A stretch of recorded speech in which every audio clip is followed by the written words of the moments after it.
Was there any reason to leave this out?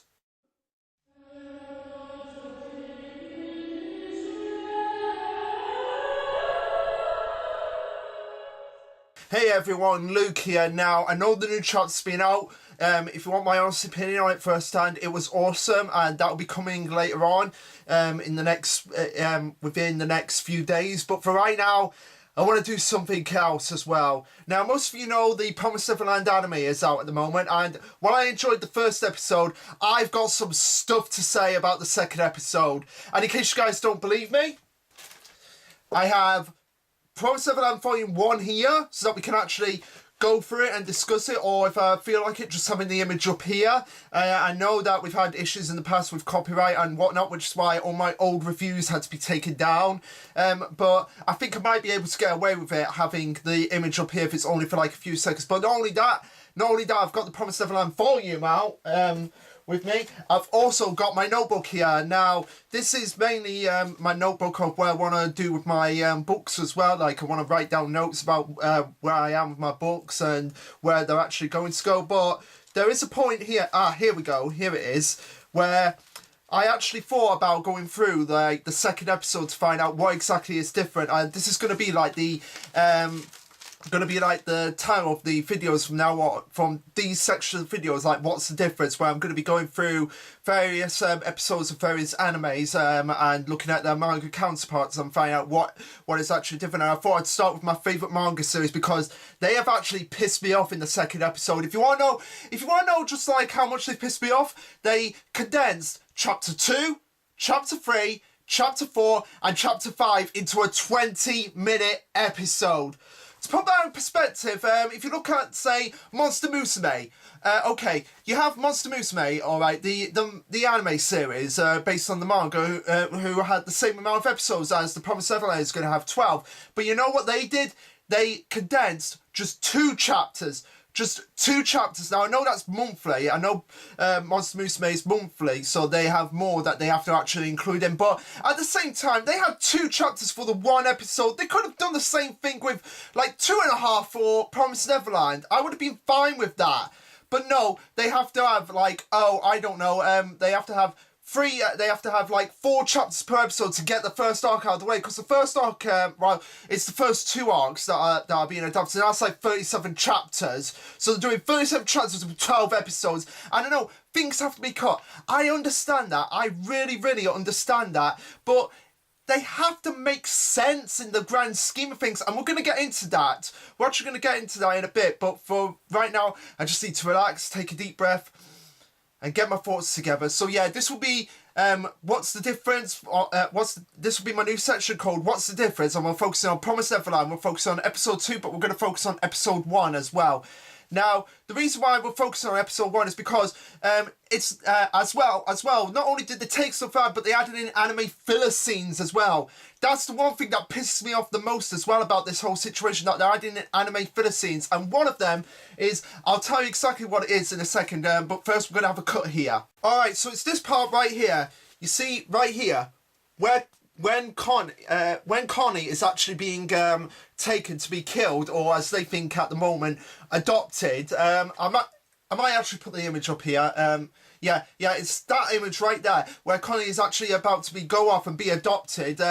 It's not that the first episode of the Promised Neverland anime, I'm actually alright with, for the most part.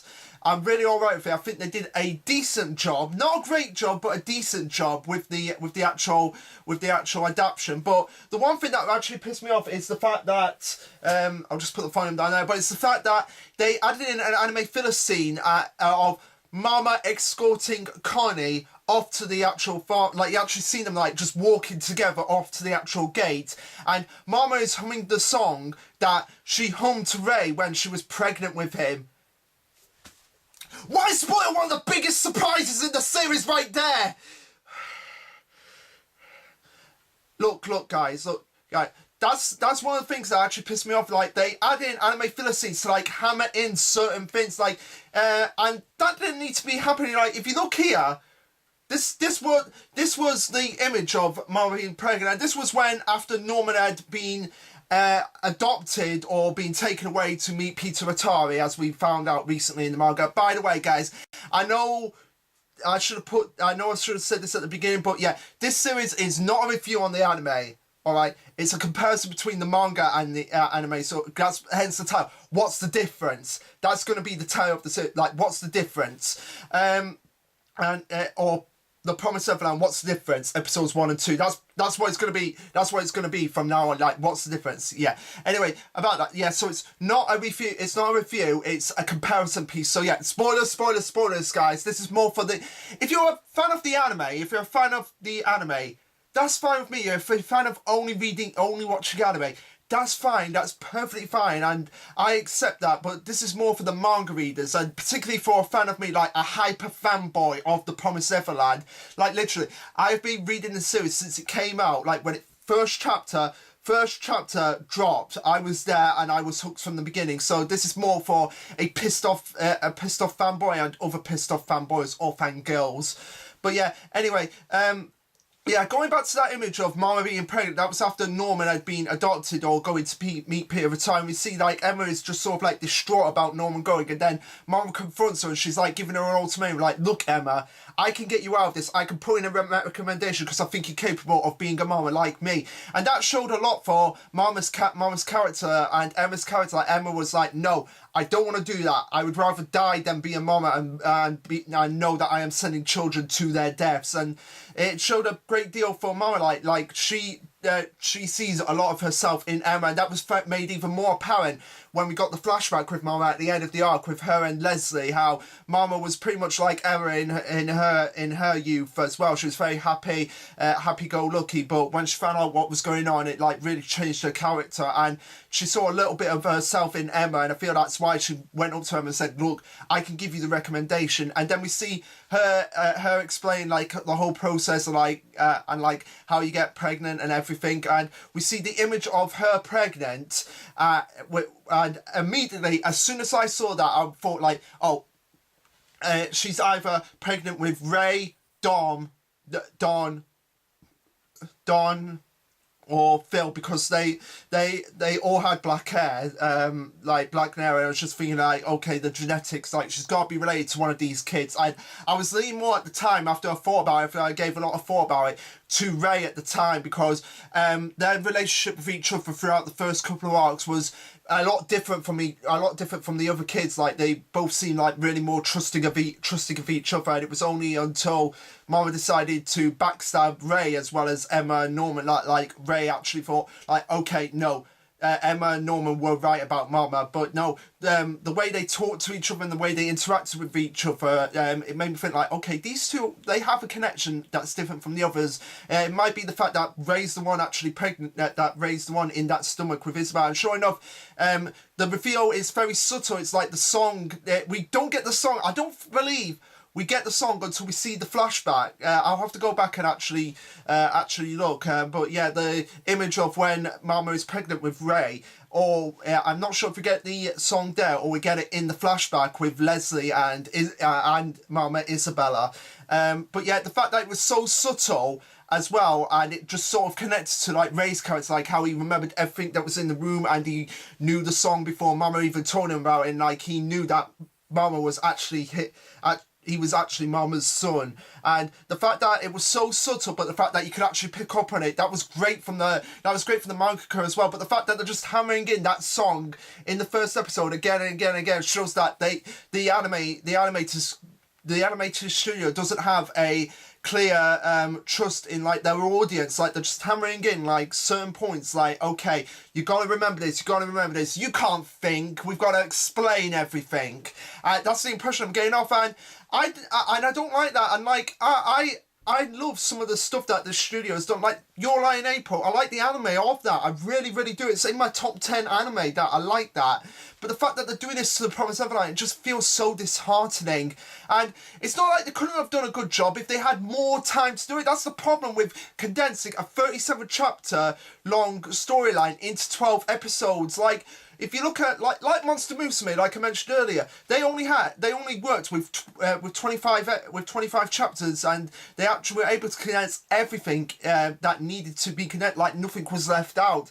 And not only that, like, look at Death Note, which is Promised Neverland has been compared a lot to. If you look at Death Note and compare the anime and the manga, they're very similar. I mean, there are little bits cut out of the manga here and there, but nothing that overall hammers the story or butchers the story down. And same thing with Bakuman. Like, you know what they did with Bakuman, which was by the same authors that did Death Note as well, and I think they're doing another series, Platinum Ends, which I've got the volumes, I just haven't had time to actually read it yet, but I'm going to try and get into it as soon as possible. But you know what they did with Bakuman? They waited until it was like going on to like I think what they did was they waited until like they were like halfway through the manga before they actually started adapting the anime, and then they took breaks, and then they finished season 2 right as the manga was ending. So like, okay, we can actually find like, okay, what needs to be included, like how many episodes do we actually need for this. So they were able to give like a fairly accurate story of what was actually in the manga, because they actually waited until it was like nearer the end of its run before they actually started adapting it. And I feel like that's what they should have done with the Promised Neverland. But not only that, had 25 episodes. 25 episodes would have helped, like just 26 episodes for the first series, and then 12 episodes for the second series when they actually reached Goldie Pond. I feel like that would have at least been a lot better, rather than like, no, we're just going to do 12 episodes, just going to condense everything down. And like I said, it's just very, very disheartening to find out that they're actually doing so. I'm not the only one who agrees with this. I mean, look at Control Chaos.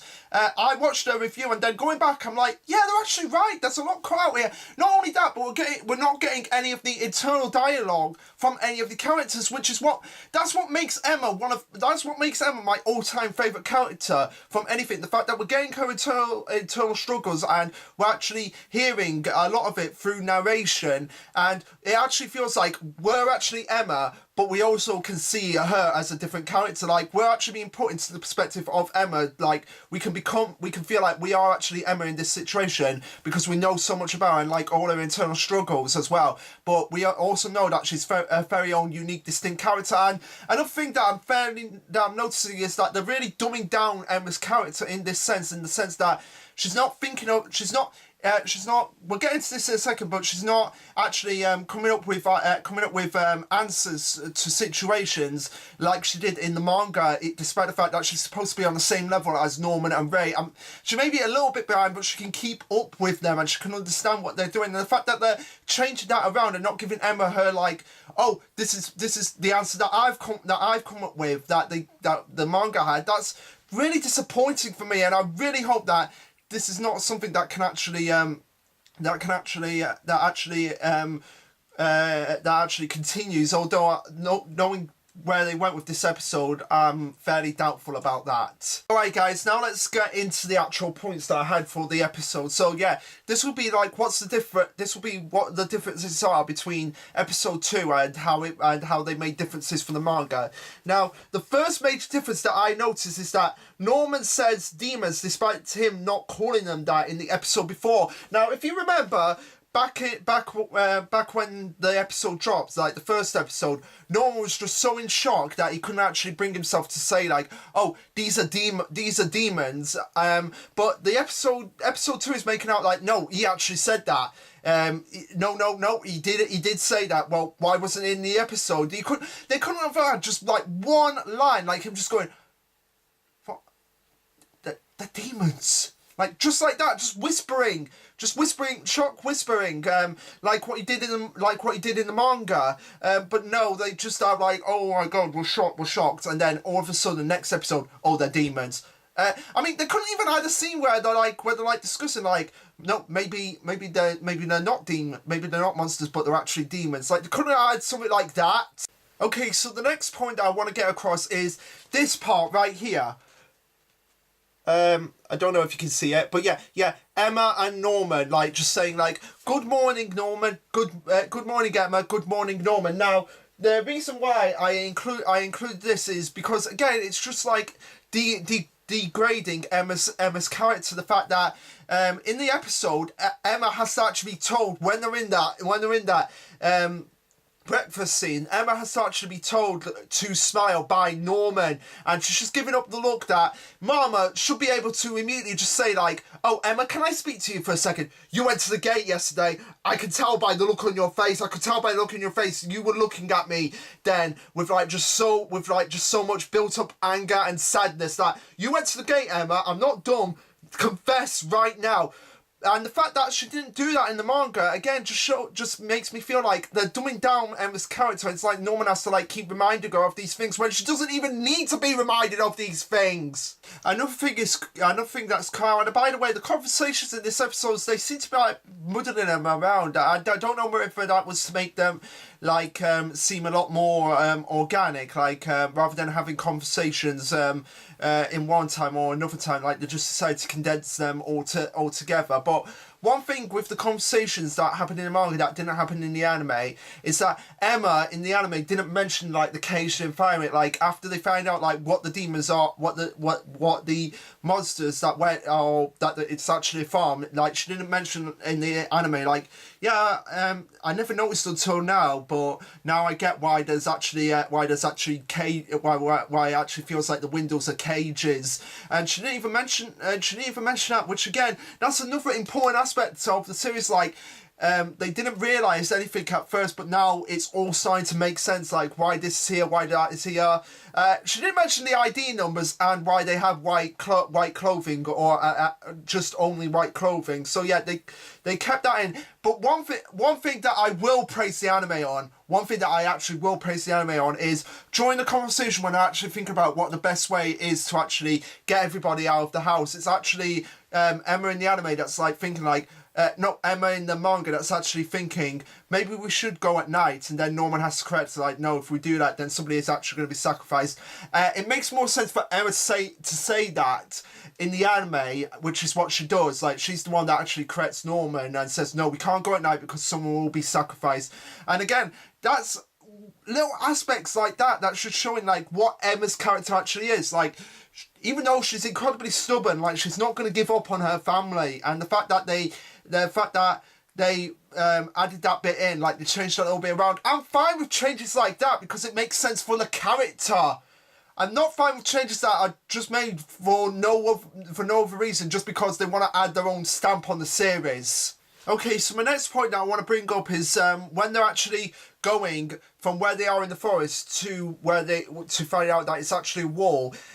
There's a lot that it's just a simple transition from in the forest and all of a sudden they're by the wall. But what's actually important is like that they've missed out is the fact that Emma noticing how shaken up Norman is, and that's really showing a lot of layers for Norman's character. Like, no, he's not just this smart ass bookworm. He actually has emotions, and he's actually showing like he's just as scared as Emma, but he's putting on a brave face for her. Because if he starts getting emotional just as Emma, then the whole situation and whole plan is just ruined at that point. And the fact that they cut that, it again just adds so much to the character's complexities. Like Emma just being so observant and being like, okay, Norman is scared because he thought he could trust Mama, and now that she's revealed her true colours, like the veil has been lifted, he doesn't know how she can trust her, and he's like thinking the same things as Emma, but he's putting on a brave face for her. And I feel like just by cutting that out, you're missing out on so many important key details of the characters. Oh, and something else as well, guys. The fact that they cut out Norman actually questioning what Mama's motives are. Again, it's just making me feel like Mama is just going to be like just cardboard cutout evil character. And we'll get into that when we get into one of the biggest things that was cut out of the episode that was just like, just made me want to reach through the TV, reach through the computer screen and just bash the animators' heads in. Like, no, you can't cut this bit out. But yeah, the fact that Norman just wasn't questioning that and just wasn't getting us, the fact that that was cut out, it just didn't give us an actual idea to like question like why Mama is actually doing this. Again, added to the mystery of the series, because a lot of the mysteries of this, a lot of the appeal to the series as well is the fact that we're at the beginning we're just as clueless as the characters, and we're guessing as well, and it's like inviting the audience in to actually guess and speculate what is going on, and again adds to the complexity of this world. Okay, the next point I want to address is the fact that Norman in the anime is the one to figure out that the pocket watch is the transmitter, and again, like I said at the beginning, the fact that Emma was the one to figure that out showed a lot more to Emma's character. The fact that no, they're not just saying that Emma is on the same level as Ray and Norman. She can actually prove that by actually figuring out stuff that Norman couldn't figure out right away, and again just added to the more complex nature of Emma's character. That no, she's not just this happy-go-lucky character. She is able to keep up and be as smart as Emma and as Ray and Norman, and able to pick up on things way more quicker than even they can at times. And again, it's just taken away so much from Emma's character that just makes her such a fascinating character to follow and such a fun protagonist to follow. And again, this is further evidenced by the fact that we don't get any flashback at all of Emma thinking like, now I understand why Mama was able to find us so easily in games of hide and seek. Like we actually saw that Mama finding Emma in a game of hide and seek, and now Emma's able to connect the dots between the fact that Mama was able to find her in that situation because she had a transmitter on her instead of it being a pocket watch, and the fact that she was having it on display to show them like, no, I will find out who it is. I don't know who it is at the moment, but I will find out who it is because I have a tracker, so I'm going to be watching everyone very, very carefully. And I could pick up on this. I didn't need a lengthy explanation for it, but the fact that we're not getting an explanation, it's just like really, you're not even going to give us that. Oh, and now it's time to talk about some anime only scenes. Like I get this is just really to Ray, and I mean I love Ray's character. After Emma, he's my favourite character.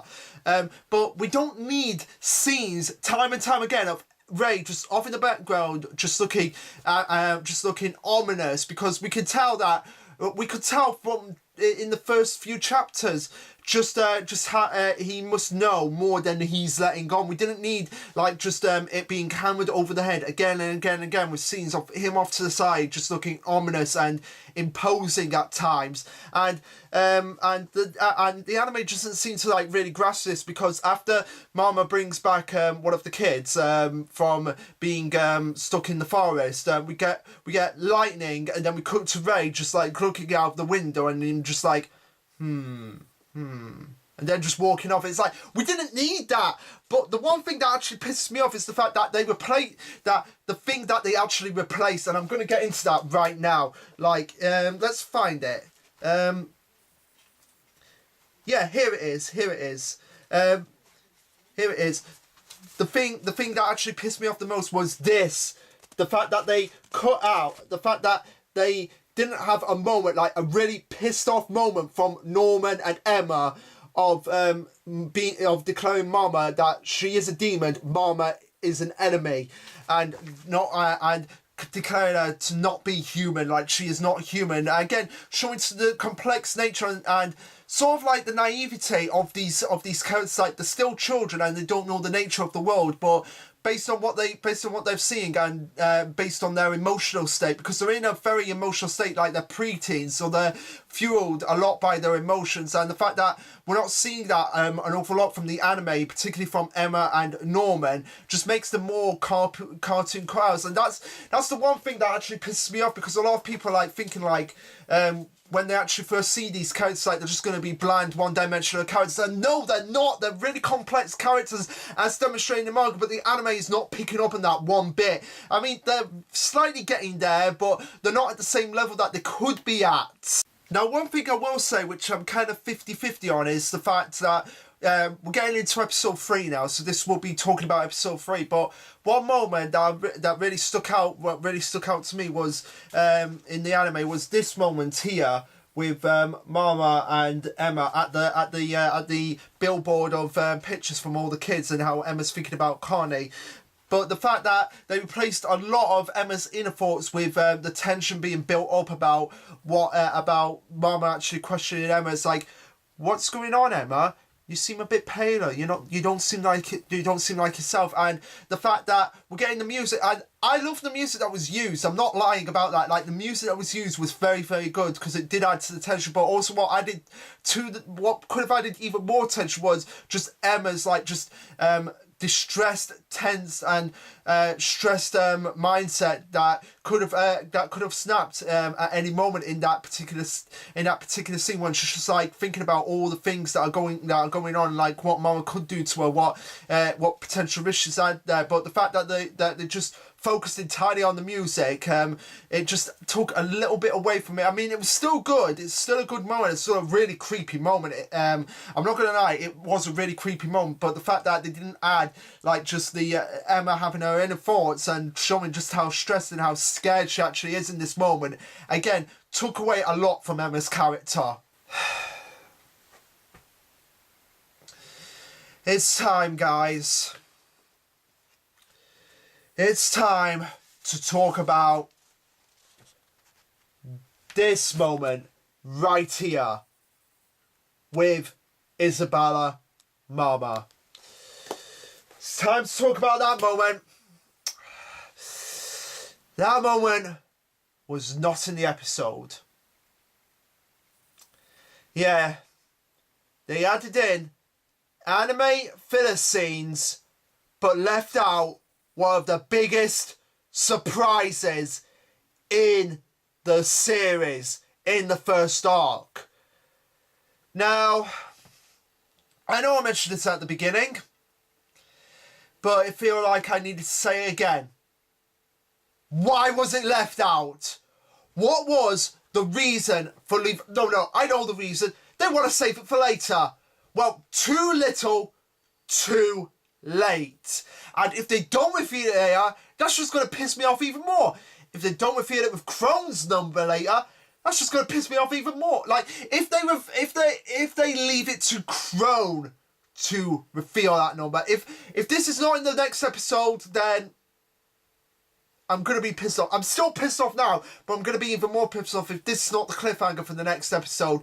But seriously, what was the point of adding in those filler scenes but taking out a big plot twist of the story? Like, that moment with Ray by the window, you could have replaced that with Mama revealing a number and be like, I'm the one that's going to survive. Because the reason why that's such a big deal is that, again, opens up a whole new can of worms. It shows that, no, Mama has a legitimate reason for doing what she's doing, because she's in the same boat as them, but she's the one trying to survive. Because if she doesn't keep feeding the kids to the demons, she is going to die.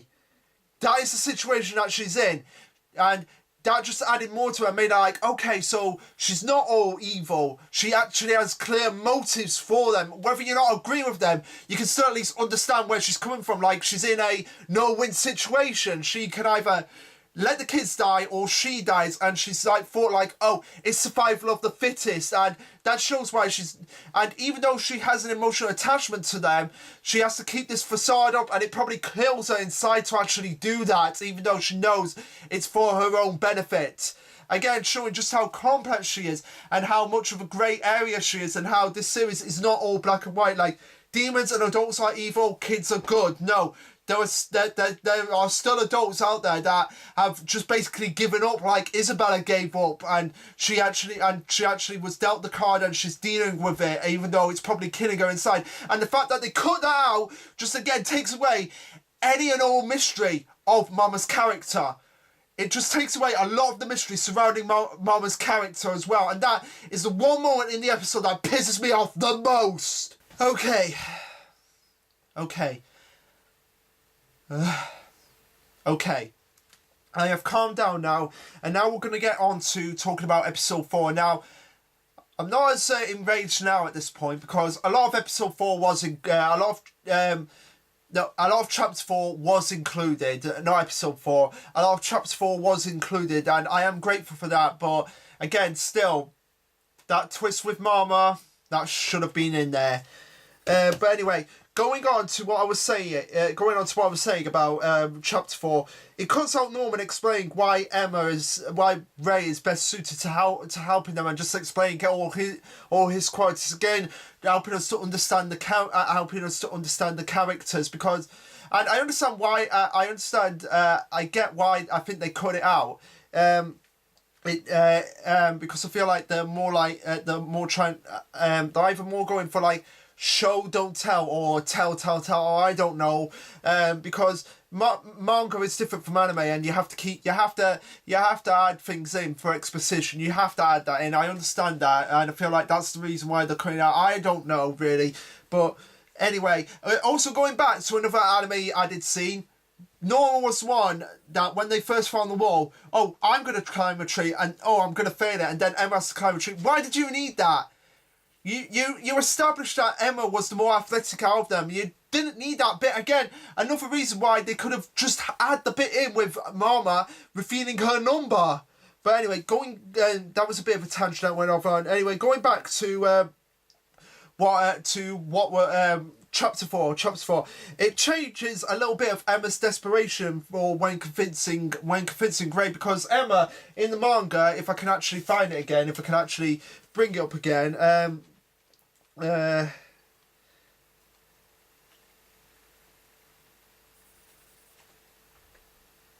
yeah, here we go, it's right here. Like, Emma, you can tell, like, is really desperately trying to get Ray's approval to actually help them, and I don't feel, and in the anime it's more like, we're going to escape, Ray, and I need your help, rather than, we're going to escape, Ray, and we need your help. Like, I didn't get that from that. I feel Emma was just like too stoic in the anime, rather than being desperate to actually convince Ray, like, no, I want to do it this way. So yeah, that's my opinion on that moment with Emma and Ray when they're actually meeting, and Ray is actually being told, or he thinks he's being told for the first time about the demons and the farm and everything.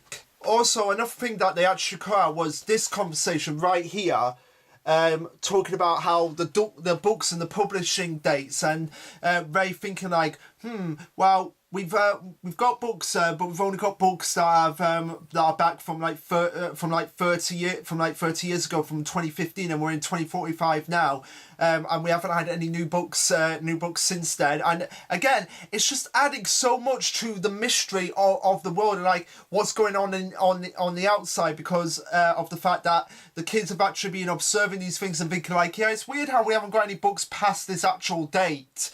But no, they just cut straight from there to like Sister Crone being introduced, and that's the moment that just really pissed, and the second moment that just really pissed me off about the episode, the ending. Now, before I get into talking about the ending, I want to give some positives. Crone's voice is okay. I have no problems with her voice. I feel like she will do a good job of being creepy, but also being intelligent as well, and being really threatening as well. So yeah, Crone's voice is okay. That's all I wanted to say. But yeah, chapter 5 was cut out completely until the end. There was no like discussion about like, we've got a map of the world, like what's going on in this area, how much of the world is actually the world, are we even on Earth, and we're talking about like certain events, like certain books and publishing and that. So yeah, if I can go to it, yeah. So they cut out all of this like really valuable information, and adding again to the mystery, and us finding out more about the world, and the current situation that we're in now, as well as the kids. But also another thing that they cut out was Mama keeping Emma, Ray, and Norman busy so that they can't actually plan anything, whilst she's making her next move, which is bringing in Sister Crone. And I actually have the big reasons why I feel like this chapter 5 being cut out was a huge mistake. And the reasons why the chapter is a big deal is because not only does it add to the mystery, like I said, of how or what the world is on the outside, but it also gives us more insight into Mama as a character. like she is separating them and making them tired from doing chores, and therefore making it impossible for them to actually plan, because she at this point has an idea that it might be one of the older kids, which is why she's bringing Don and Gilda into this, even though they have no idea what's going on at this point. And Don's like getting really puzzled off, like, I want to play, but having the older kids having the older kids do chores and therefore not being able to plan anything is a great strategy on Mama's part, and it shows how much of a chess master and how subtle she's being. It's being a show don't tell. Like, she's showing the kids, like, no, I hold all the cards here, you don't hold anything, and I'm going to prove that.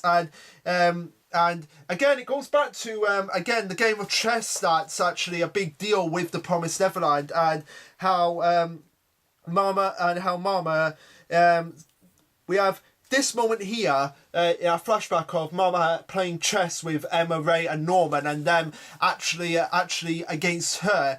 And even though it's all three of them together, they're the smartest kids, she was actually able to win the game because, like it says in the manga, she's their mother. She raised them. She knows what they're capable of. So she can easily tell, like, when something's wrong with them, or when they're not being themselves, and actually use that to their advantage. And it's actually more delved right in, because it shows them and us exactly who they are dealing with, and by taking away the shock from Ray as well. That's the point I put in. Like, in the anime, Ray's like pretty indifferent to it. It's like Sister Crone showing up. But in the manga, as I'll bring right here,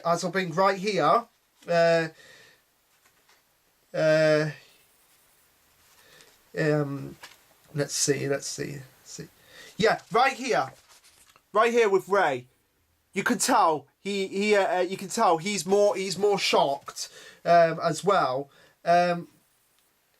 And here right now with Ray, even though you don't see his face, you can tell just by the expression on his mouth that he is just as shocked as Emma and Norman at this point. And that's something that just adds a more insight into Ray's character. That even though he knows a lot more than he's letting on, he doesn't know everything that's going on, and he can be just as surprised as well. Again, added to the complex nature of his character. Like, he's not just this cold, elusive guy as well. No, he could be surprised as well, and he could be taken aback by certain events that are happening. And also as well, by taking away the suspense, that just adds more disappointment to what is going on with this anime, and and it just cements it in now. Like, she with them say she got us because of the plan that she had in place. Even though it was very subtle, it was very effective as well. And the fact that we didn't get anything like that, it just makes me more disappointed that they're just taking away aspects of Mama's character, like she's this manipulative chess master. I mean, yeah, she's always watching them, but the fact that she's not proving how much of a manipulative chess master she is, and how much of a tight cement grip that she has on the orphanage, just takes away a lot for her character. And the fact that they took away her number takes away a lot of why she's doing the things that she's doing. But yeah, guys, that's really everything that I had. So yeah, like you see, there was a lot to pack in this video, and I'm really happy with the way it turned out, because I just wanted to get my thoughts out about the series, about the manga as well, and why the anime is not doing a decent job of adapting it. How they're just like, come on, we've got to cram everything in. We've only got 12 episodes to work with. Why couldn't we have 25? Shut up! We're just going to cram everything into these 12 episodes. Again, just cramming everything in, it just takes away from a lot of the suspense that makes the series, particularly the first arc, for a lot of people, why it makes it so effective. But anyway, guys, what did you think of it? Let me know. Like, subscribe, or dislike if you think that I'm just being too ranty in this video, which I might be. But again, it's my own personal opinion as a mega fan of this series, and how the anime is not doing it justice, in my opinion. I mean, other manga readers, like, Chibi, he thinks the anime is better than the manga, and I really want to know that. I really want him to actually come over to me and explain to me why he thinks the manga is better, despite why the anime is better than the manga, despite everything, despite like the major things that are being cut out. And I'm sure like if he went back and actually read it, like he would be able to tell this as well. But anyway, guys, that's all I wanted to say. This will be Lasher Luke signing off. Later, guys. I'm gonna go and have a drink.